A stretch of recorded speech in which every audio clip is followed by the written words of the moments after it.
I'd like for you guys to tell me what are some of the challenges that you face while you are helping customers. Every time I feel scared. Yeah, the first thing is I never have any experience in handling customer through the phone call, so sometimes I might be quite nervous when I receive the phone call. Once you're okay with the communication, then your confidence level will automatically increase. You don't even have to work on confidence as long as you know how to communicate.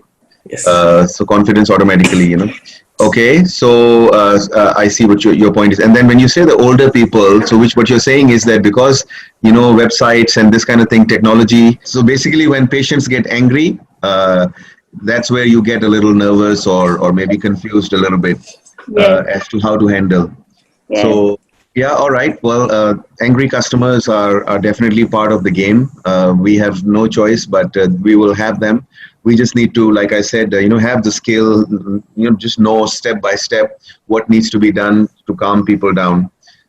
And then also, because after they calm down, we still have to explain to them what we wanted to tell them anyway. In your opinion, in customer service, what is the most important thing in customer service? Think about it. Think about it. What, in your opinion, is the most important thing? Or maybe you can tell me one or two different things that are very important in customer service. What do you think? I think it's about the communication. Okay, all right, The definitely. communication between us and our customer, so that they can understand what is going on. That's Okay? right. That's right. Communication. I think the most important thing is to provide them the most accurate answer. Is like an answer that is a win-win situation. Okay. So you're back to communication, lah. Yes, yes. The thing is that even people who are rude, people who are not so nice, people who don't understand the other person's problem, even people like that, people who don't care, even they are very good communicators. Okay. So the level of communication, because everybody is able to speak a certain any language. Somebody speaks English, somebody speaks whatever other language, Malay, Chinese, whatever. But even the worst people on earth are very good communicators. Especially the con artists, people who lie to people all the time, or the people who are con artists. Normally, what we call them is con. Basically means cheating people. So even those people are very good communicators. Because that's the only way they can convince people to take their money or whatever. So there is one thing which is even more important than communication. So now let's think again. I gave you an idea that even the cheaters have are very good communicators. So there is something which is even more important. Can you think about it? Let's see if you can think about what is more important than even communication skills. It's okay. That's why I'm here. I'm trying to introduce certain concepts in your mind, because once we are done with the training program, you will see that there are some things that you are going back with. And when you go back to work, it'll become a bit easier. Things will become a bit easier. One thing is to be able to communicate and put your point across and get people to understand what you're saying. Another thing is to also listen to them and understand what they are saying and put yourself in their shoes and understand that. So these are two different things, speaking and listening.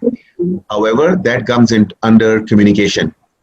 What's more important is whether or not you actually want to help people. That is what we call attitude. Fika is much more important than even communication skills, because if I can communicate very well, I also know what to do to help my customers. I know my product.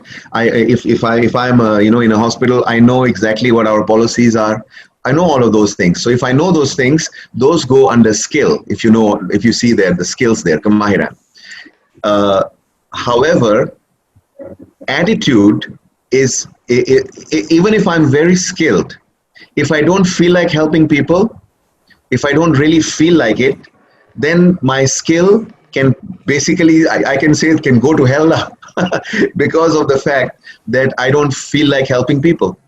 Another example of that attitude is that let's say I'm a very solid salesperson. So my company, you know, they've given me all kinds of awards and this and that, and I'm just very good at sales.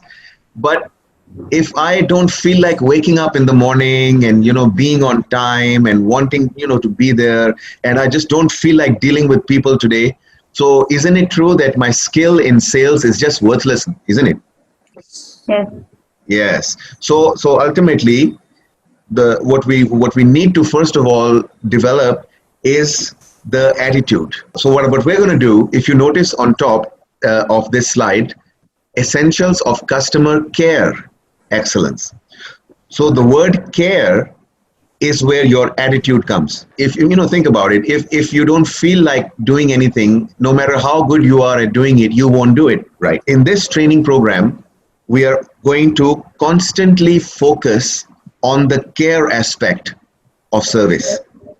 And we want to make sure that our people, our customers understand that we care about them.